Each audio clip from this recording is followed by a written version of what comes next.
Martin Luther King Jr. The Voice That Changed America, Part 1. America Before Martin Luther King Jr. To understand the life and work of Martin Luther King Jr., we must first understand the world into which he was born.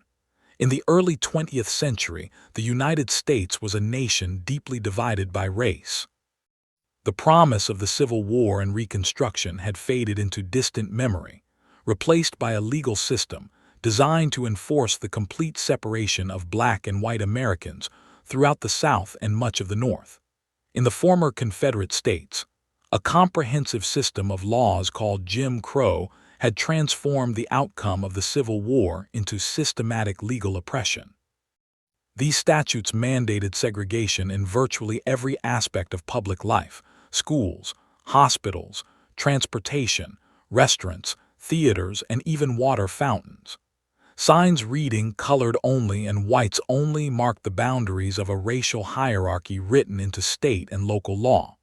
What made this system particularly insidious was its claim of legitimacy. In 1896, the Supreme Court had endorsed the doctrine of separate but equal in Plessy v. Ferguson, declaring that segregated facilities could be constitutional as long as they were theoretically equal. In practice, they were never equal. Schools for black children received a fraction of the funding given to white schools. Hospital wards for black patients were cramped and poorly equipped. Transportation for black passengers was crowded into inferior cars, often without basic amenities. The roots of this racial order stretched deep into American history.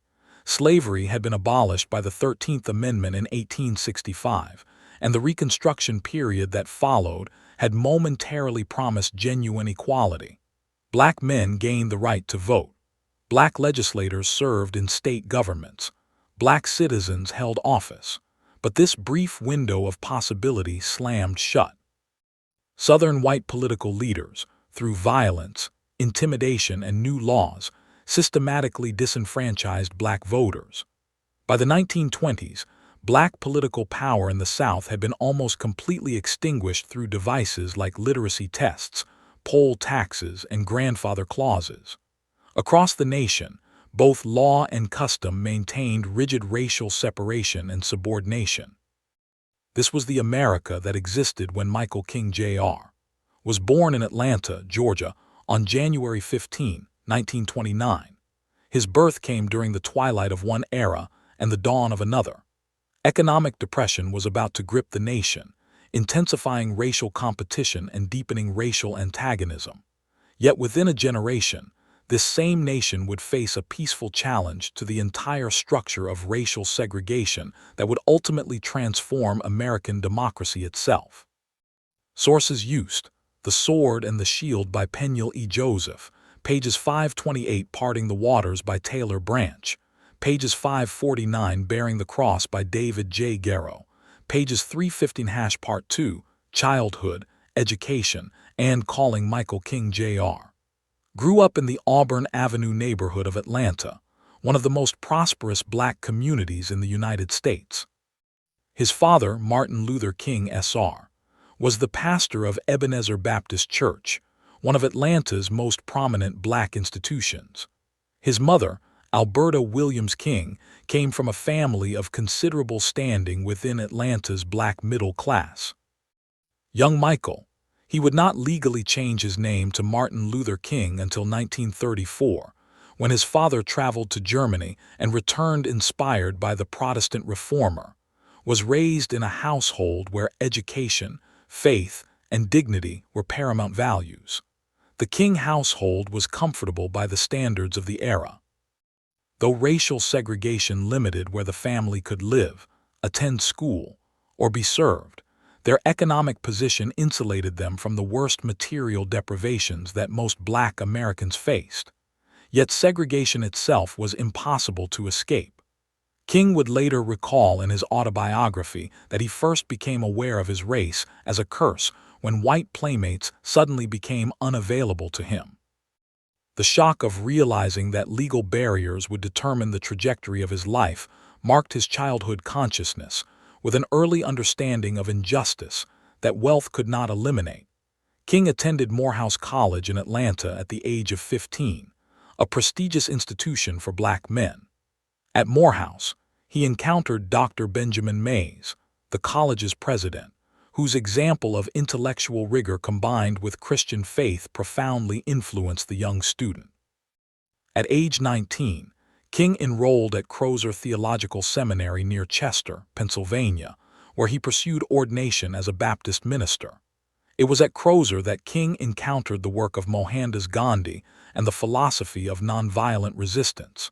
In the seminary library, King read about Gandhi's successful use of civil disobedience to challenge British colonial rule in India. The concept captivated him. Here was a method of social change that rejected violence while maintaining moral force. It aligned with Christian principles of love and redemption, while offering a practical strategy for confronting injustice. After completing his studies at Crozer, King pursued doctoral work at Boston University, where he wrote his dissertation on the concept of God in the thinking of Paul Tillich and Henry Nelson Weeman. During these years in Boston, he met Coretta Scott, a young woman from Alabama studying music. They married in June 1953. Throughout this educational journey, King developed a theological framework that would later define his public work, a Christianity centered on social justice, love for all human beings including enemies, and the belief that God demanded moral action in the face of injustice. In 1954, King accepted a position as pastor of Dexter Avenue Baptist Church in Montgomery, Alabama. He was 25 years old, intellectually trained, spiritually committed, and utterly unprepared for what history was about to demand of him. He envisioned a scholarly ministry, perhaps eventually returning to teaching. He had no way of knowing that within a year, a simple act of defiance by a seamstress named Rosa Parks would thrust him into a role that would reshape the nation. Sources used: The Autobiography of Martin Luther King Jr. by Claiborne Carson Ede, pages 134. King. A Life by Jonathan Eig, pages 107. Bearing the Cross by David J. Garrow, pages 1565. Part 3. Montgomery and the Rise of a National Leader. In December 1, 1955, Rosa Parks, a 42-year-old seamstress and longtime activist with the NAACP, refused to give up her seat on a Montgomery bus when ordered to move to the back. Parks was not acting on an impulse of spontaneous anger, though anger would be understandable. She was engaged in a calculated act of civil disobedience. She had received training in nonviolent resistance at the Highlander Folk School in Tennessee. Her arrest was part of a deliberate strategy by Montgomery's black community to challenge the constitutionality of segregated transportation.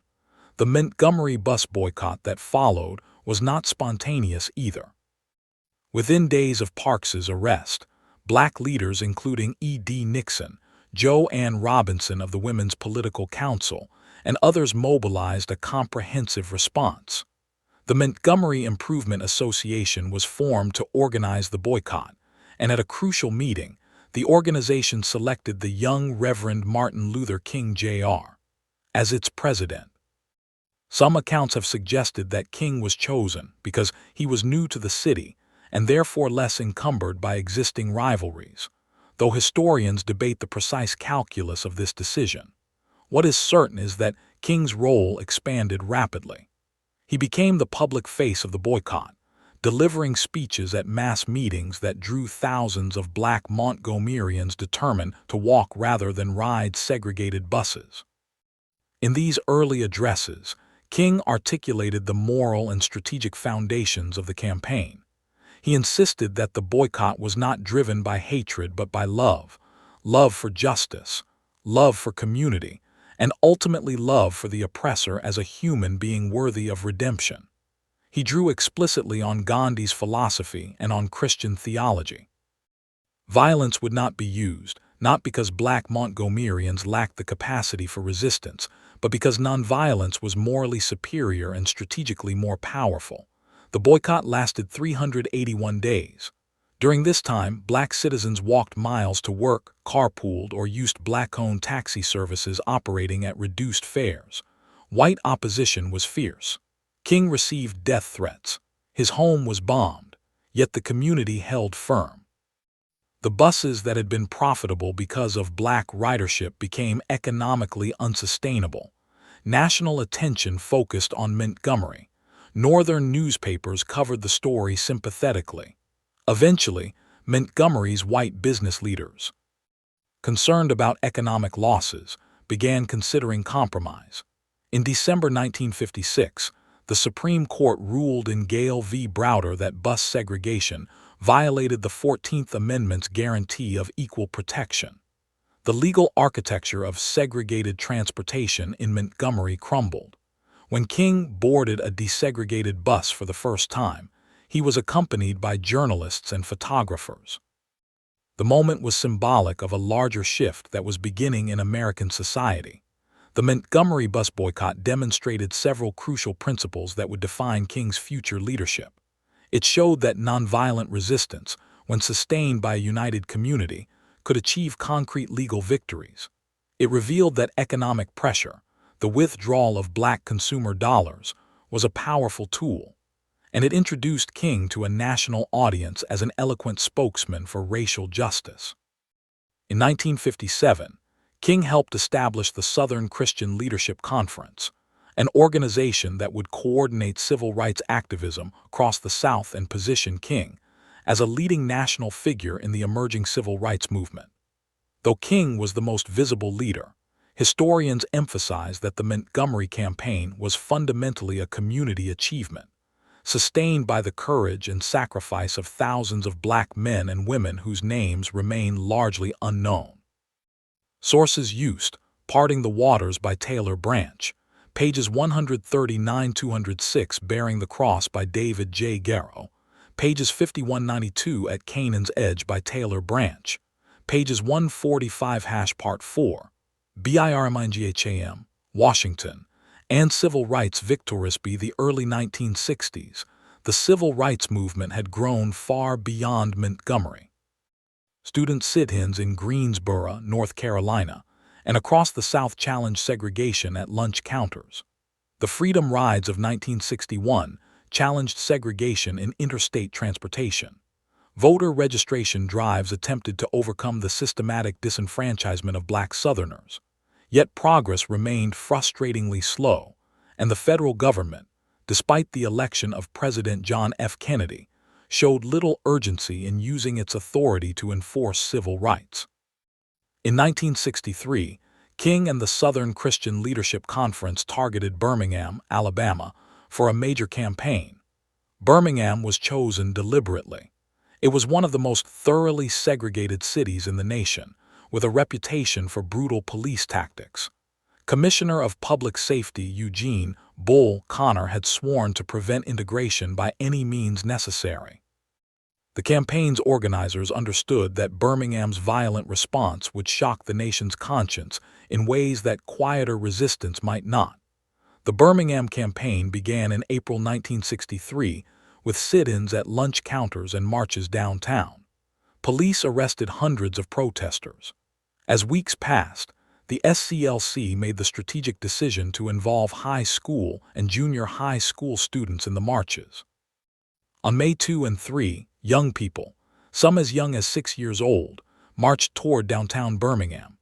Bull Connor responded with police dogs and high-pressure fire hoses that knocked children to the ground with force sufficient to strip bark from trees. Photographs of these scenes, transmitted by news cameras across America, created a national moral crisis. Americans who had maintained distance from the civil rights struggle suddenly confronted vivid images of violence directed at children by government officials.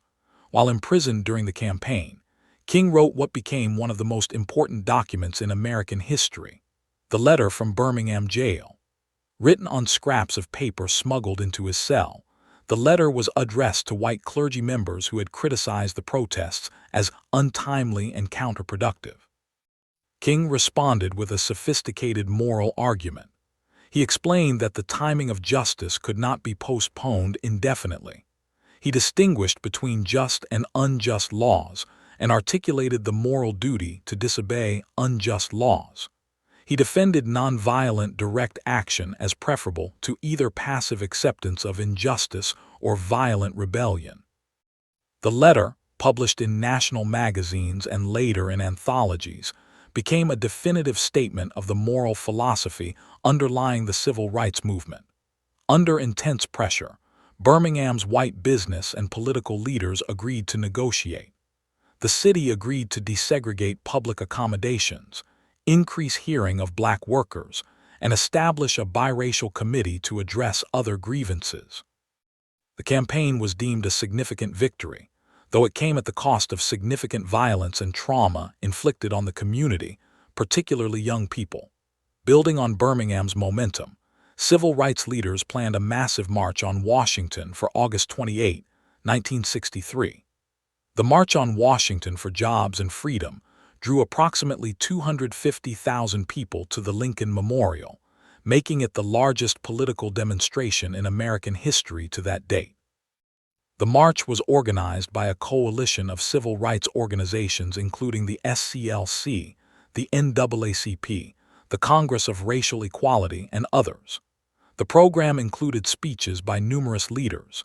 King's address, delivered that afternoon, has become one of the most famous speeches in American history. Speaking extemporaneously, King moved beyond his prepared remarks to articulate a vision of America transformed. The "I Have a Dream" speech drew on biblical imagery, American ideals of equality, and a profound hope that the nation could overcome its racial divisions. King envisioned a day when people would be judged not by the color of their skin, but by the content of their character. The speech crystallized the aspirations of the movement in language of transcendent moral power. Though King was the most prominent speaker, the march itself was a collective achievement, organized by numerous groups and sustained by the participation of hundreds of thousands. The momentum from the March on Washington created pressure on Congress. In 1964, Congress passed the Civil Rights Act, landmark legislation that prohibited discrimination in public accommodations, employment, and education. The law's passage represented a genuine shift in national policy. That same year, King was awarded the Nobel Peace Prize at age 35, the youngest man at that time to receive the award. The prize recognized not only his leadership, but also his commitment to nonviolence at a moment when social change increasingly came through confrontation. Yet King understood that legal victories were incomplete without the right to vote. In 1965, he directed attention to Selma, Alabama, where black voters faced almost complete disenfranchisement despite constituting a majority of the county's population. Local organizers had been conducting a voter registration drive, and King came to support their efforts. On March 7, 1965, approximately 600 marchers attempted to cross the Edmund Pettus Bridge en route to the state capitol in Montgomery to petition the governor about voting rights.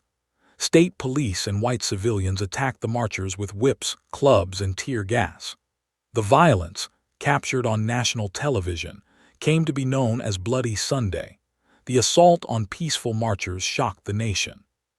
President Lyndon Johnson, responding to national outrage, introduced voting rights legislation. On August 6, 1965, Johnson signed the Voting Rights Act, which suspended literacy tests and authorized federal examiners to register voters in areas with histories of discrimination. The act proved to be the most effective federal intervention in civil rights since Reconstruction. Within months, thousands of black voters were registered. Within years, the political landscape of the South had fundamentally shifted. King's role in these victories was significant, but historians emphasize that the civil rights movement was never solely his creation or achievement. Thousands of activists, many of them women and young people whose names are unknown, sustained the movement through daily acts of courage. Local organizers like Ella Baker, Diane Nash, and countless others provided the organizational backbone. The movement was strengthened by the participation of white allies who recognized the moral imperative of justice. Yet King's articulation of the movement's goals and philosophy, his ability to communicate across racial lines, and his commitment to maintaining nonviolence as a strategic principle made him the movement's most recognizable and influential spokesperson. Sources used: Pillar of Fire by Taylor Branch, pages 80–180. Bearing the Cross by David J. Garrow, pages 237–343. Why We Can't Wait by Martin Luther King Jr., pages 176. A Testament of Hope by James M. Washington Ede, pages 289–302. Part 5, Later Years, CHALLNGS, and EXPANDING His Mission Be the Mid-1960s.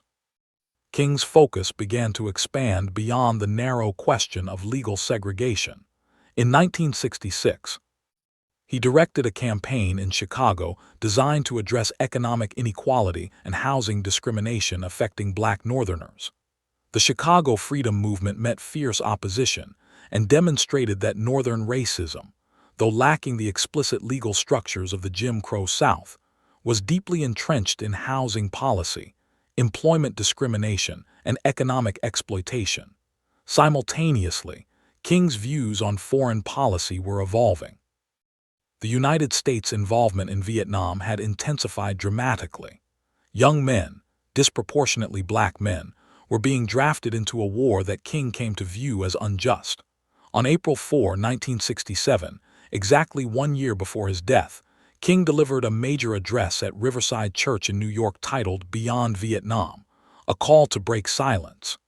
In this speech, King articulated a systematic critique of American militarism and imperialism.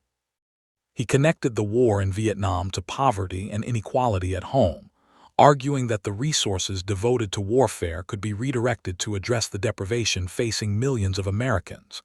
He called for an end to American bombing in Vietnam and for recognition of the Vietnamese people's right to self-determination.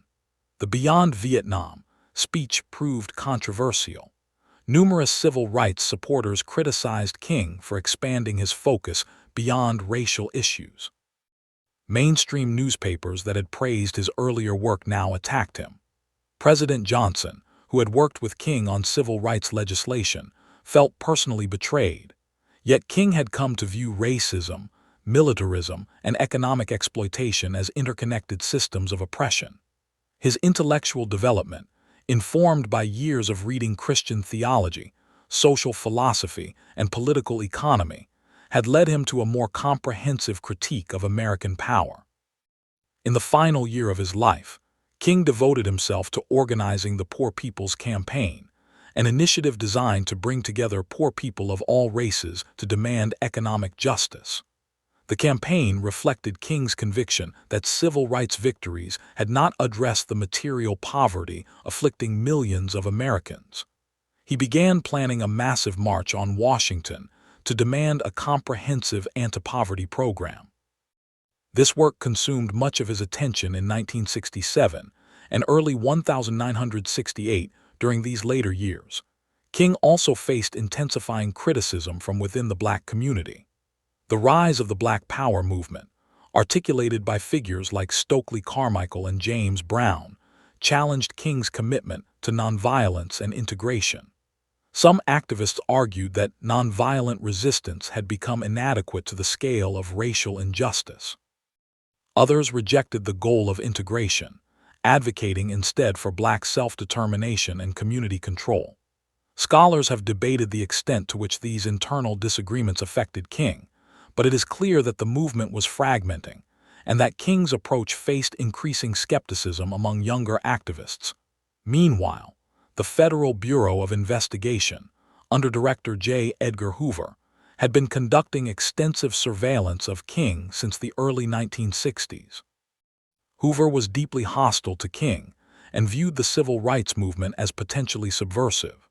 The FBI employed wiretaps, informants, and physical surveillance to monitor King's activities and communications.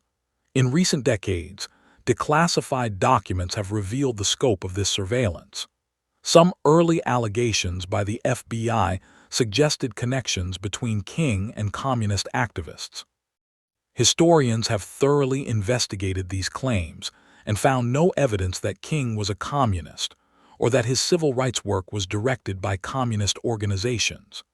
King's theology and his public statements were rooted in Christian doctrine and American democratic ideals. However, the FBI's surveillance itself reflected the deep hostility of federal law enforcement toward the civil rights movement during this era. By 1968, King's public approval ratings had declined significantly from their heights in 1964 and 1965.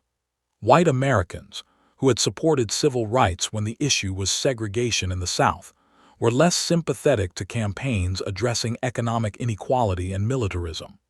Black Americans, while respecting King's achievements, increasingly questioned whether his methods remained adequate. King himself was exhausted, having endured years of threats, violence, and relentless criticism. Yet he remained committed to the Poor People's Campaign and to his vision of a transformed America. Sources used: At Canaan's Edge by Taylor Branch, pages 545–695, Bearing the Cross by David J. Garrow, pages 555–628, Beyond Vietnam by Martin Luther King Jr. In A Testament of Hope, pages 231–244, Martin Luther King, Jr. A Life by Marshall Frady, pages 155–181, Part 6. Assassination and National Response. In March 1968, King traveled to Memphis, Tennessee, to support a strike by sanitation workers. The city's black sanitation workers, paid poverty wages and denied basic dignity, had walked off the job seeking union recognition and better conditions. King saw their struggle as part of the larger fight for economic justice that animated the Poor People's Campaign.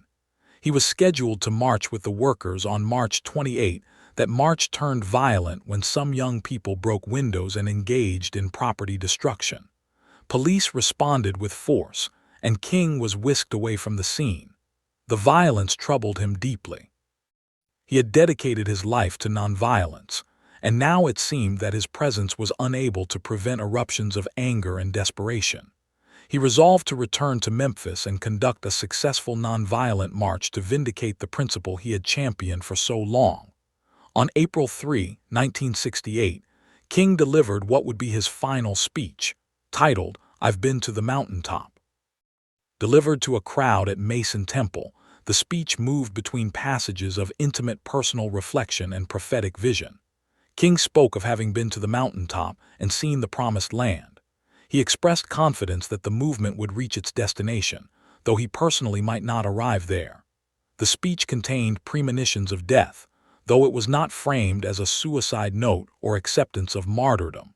Rather, it was a statement of commitment to the cause even in the face of personal danger. On April 4, 1968, King was assassinated by James Earl Ray, a small-time criminal who had escaped from prison and had been living under an assumed name in Memphis. Ray fired a rifle from a boarding house across the street from the Lorraine Motel where King was staying. King was struck and died within an hour. He was 39 years old. The assassination sent shock waves through the nation. President Johnson, in a televised address, called for calm and reflection on the meaning of King's work. Congress, which had been slow to act on voting rights and civil rights legislation, suddenly moved to pass the Fair Housing Act, legislation prohibiting racial discrimination in housing sales and rentals. The act was signed into law a week after King's death. Some have argued that King's death created the political conditions for legislative action that his life had been unable to achieve. Across the nation, black communities erupted in anger and grief.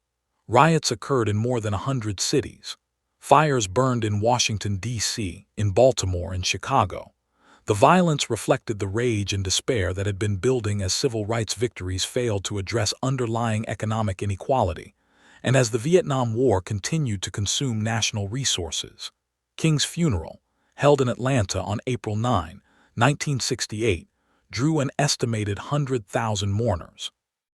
Thousands of ordinary citizens walked behind a farm wagon carrying King's casket, a deliberate choice to evoke his identification with poor people. Political leaders, civil rights figures, and international dignitaries attended. The service itself was conducted by clergy according to Baptist tradition, a fitting acknowledgement that despite his national prominence, King had remained a minister grounded in his faith tradition. The James Earl Ray case has been the subject of continued historical scrutiny. Ray confessed to the assassination and was sentenced to 99 years in prison. He later claimed, without credible evidence, that he had been set up as a patsy and that there had been a conspiracy behind the assassination. The House Select Committee on Assassinations, which investigated King's death in 1979, concluded that Ray had fired the fatal shot, though it suggested the possibility of a conspiracy based on acoustic evidence that subsequent analysis has disputed. Historians studying the case, including Timothy Tyson and William Pepper, have debated the extent to which the FBI's surveillance of King might have created an environment that made him vulnerable to attack. However, the documentary evidence overwhelmingly indicates that James Earl Ray was the assassin, though debate continues about whether others may have been involved in planning or facilitating the crime. Sources used: At Canaan's Edge by Taylor Branch, pages 745–805, Bearing the Cross by David J. Garrow, pages 630–697, The Autobiography of Martin Luther King Jr. by Claiborne Carson Ede, pages 337–362, King. A Life by Jonathan Eig, pages 520–558, Part 7, Legacy and Historical Importance, the decades following his assassination, Martin Luther King Jr.'s historical reputation has grown steadily. What was once controversial has become broadly accepted. The FBI surveillance of King, once secret, has been revealed and is now understood as an abuse of governmental power. The moral wisdom of his speeches, once dismissed by mainstream commentators, is now recognized across the political spectrum.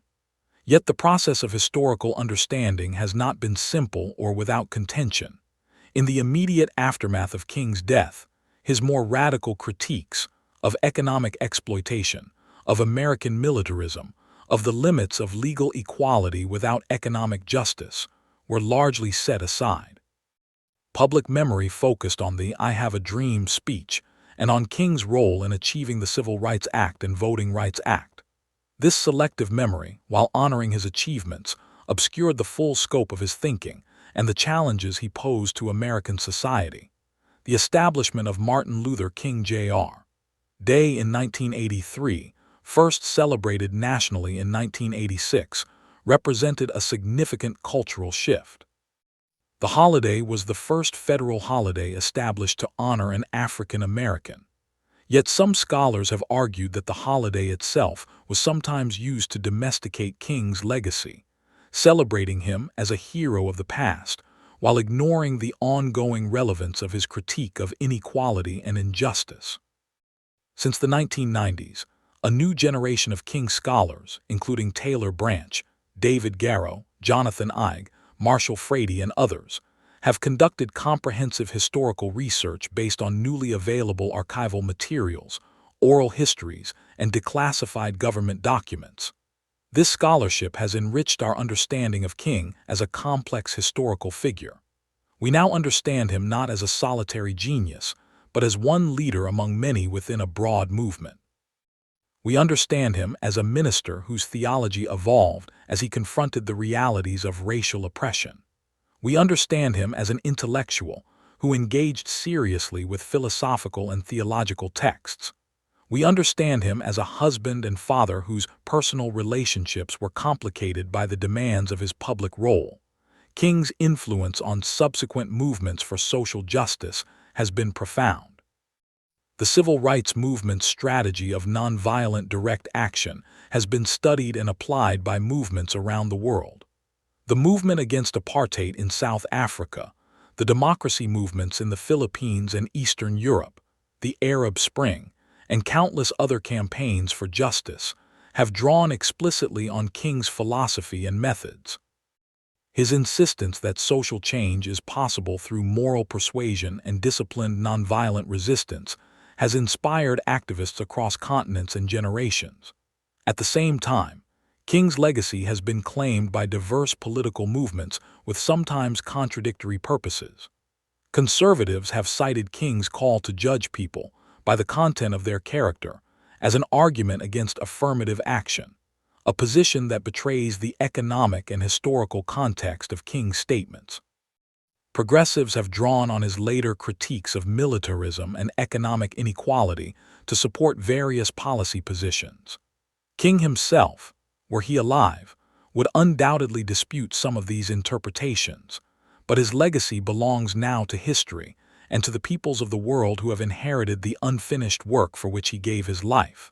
The civil rights movement of which King was a part transformed American democracy. The legal structures of segregation that had been in place for nearly a century were dismantled. Black voting rights were restored and protected by federal law. Discrimination in employment, housing, and public accommodations was outlawed. These were not minor changes. They represented a fundamental reordering of American society. Yet as King himself came to understand in his final years, legal equality was not the same as economic justice. The wealth gap between black and white Americans, the concentration of poverty in black communities, the inequities in education and health care, these persisted, and in some ways deepened after the civil rights victories of the 1960s. The question of King's continued relevance turns on whether we view his work as completed or ongoing. If we understand the civil rights movement as narrowly concerning the dismantling of Jim Crow segregation, then that work was substantially accomplished by 1965. But if we understand King's broader vision of a nation transformed by love, justice, and the equitable distribution of resources, then the work remains urgent and incomplete. The Poor People's Campaign that King was organizing at the time of his death has never been fully realized. The connections between racism, militarism, and economic exploitation that he articulated in his later speeches remain relevant to American politics and foreign policy. What King left behind was not a complete program or blueprint for American society, but rather a method and a vision. The method was nonviolent resistance grounded in moral principle. The vision was of a beloved community in which all people are recognized as possessing equal dignity and worth, in which resources are equitably distributed, and in which the dignity of all human beings is respected. Whether subsequent generations can realize that vision, and how they understand and apply King's teachings in their own time, remains an open question. Martin Luther King Jr. occupies a unique place in American history. He is the one Black American, and one of the very few Americans of any race to have fundamentally reshaped the nation's political, legal, and moral landscape during his lifetime. Yet he remains a contested figure, understood differently by different people and generations. This is not a flaw in King's legacy, but rather evidence of its depth and richness. The best way to honor King is neither to place him on an untouchable pedestal, nor to claim him exclusively for contemporary political purposes, but rather to engage seriously with his actual writings, speeches, and historical actions, to understand him as a product of his time while recognizing the eternal principles he articulated, and to continue the work he understood to be incomplete. Sources used: At Canaan's Edge by Taylor Branch, pages 150. King, A Life by Jonathan Eig, pages 559–592. A Testament of Hope by James M. Washington Eade, pages 134. Martin Luther King Jr.